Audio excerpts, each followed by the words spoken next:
పిల్లలు ఆడుకుంటూ ఉంటే అక్కడ దిష్టి నిమ్మకాయలు చాలా మంది పడేస్తూ ఉంటారు. వాళ్ళ ఇంట్లో ఏదో సమస్య వచ్చిందని దిష్టి తీసి ఎదుటి వాళ్ళ ఇంటి ముందు పడేయడము, పిల్లలు ఆడుకున్న ప్లేస్‌లో పడేయడము చేస్తూ ఉంటారు. ఈ విధంగా చేయడం వల్ల పిల్లలు అనారోగ్యం చెందుతున్నారు. నిజంగా ఆ దిష్టి నిమ్మకాయలు తొక్కితేనో, ఆ దిష్టి నిమ్మకాయల మీద నుంచి దాటితేనో ఆరోగ్యం చెడిపోతుందంటారా? ముఖ్యంగా ఇలాంటిది చిన్న పిల్లల్లోనూ మనం ఎక్కువగా చూస్తూ ఉంటాం.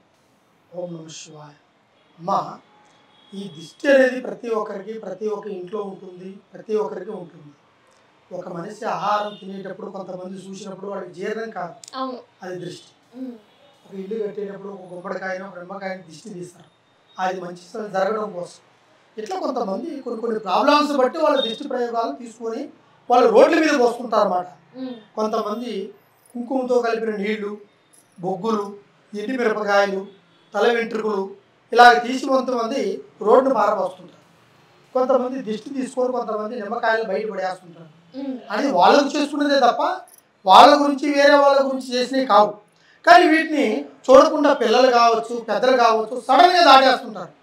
అవి దాటినప్పుడు ఏమవుతుంది అంటే దానివల్ల ముఖ్యంగా ప్రతి ఒక్కరికి ఆ దాటుడు ప్రయోగం జరిగిన వాళ్ళకి మొదట్లో వాళ్ళకి కాళ్ళ నుంచి చేతుల నుంచి కురుపుల మాదిరిగా లేస్తుంటాయి. కొన్ని హ్మ్. కొన్ని గడ్డల మాదిరిగా, కురుపుల మాదిరిగా, చర్మం కొద్దిగా చిట్లినట్టుగా కొన్ని చిన్న చిన్న సిమ్టమ్స్ కొన్ని కనబడతాయి దాంట్లో.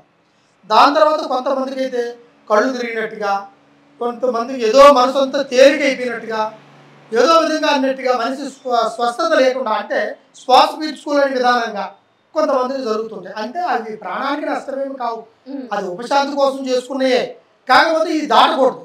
మనం కళ్ళతో చూసినప్పుడు మనం దాటం వాటిని. అయితే కొంతమంది కాళ్ళకి దారం కట్టుకుంటుంటారు, నల్లదారం, దిష్టి కోసం, ఎక్కడ మీద తగలకూడదు అనుకున్నట్టు. కొంతమంది దిష్టి సుక్క పెట్టుకుంటుంటారు.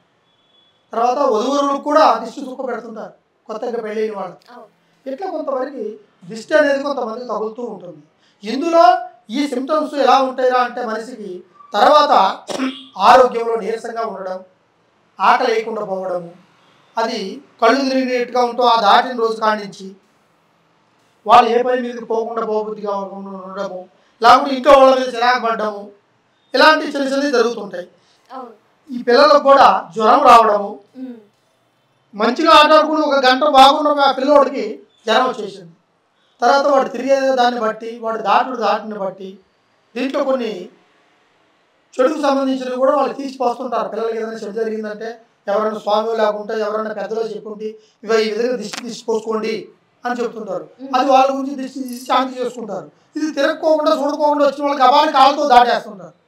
అది దాటినప్పుడు ఖచ్చితంగా ఆ ప్రభావం వాళ్ళకి తగ్గుతుంటుంది.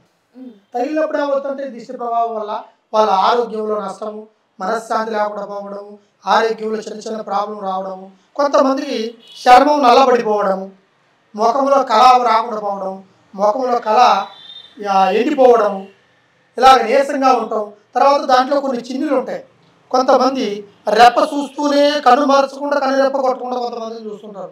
అది జరిగిన రోజు కానించి, అది దాటిన రోజు కానించి. కొంతమంది అయితే భయం వేసి అమ్మో ఈ పాపకి ఏమైంది, ఈ అబ్బాయికి ఏమైంది, దెయ్యం పట్టిందా, ఏం జరిగింది నీకు, ఏమైందిరా నీకు అని అంటున్నారు. ఆ చెడు యొక్క ప్రభావాల వల్ల కూడా, ఆ దిష్టి దోషాల వల్ల, ఆ నిమ్మకాయలు దాటిన దానివల్ల ఈ కుంకుమ నీళ్ళు, ఈ బొగ్గులు, ఈ ఎండిమిరపకాయలు ఇవాళ వాళ్ళకి ఏ విధమైన ఉపశాంతి చేసుకుంటారో వాటిని దాటిన దానివల్ల వీళ్ళకి ఆ చిన్న చిన్న సిమ్టమ్స్ కనపడుతుంటాయి.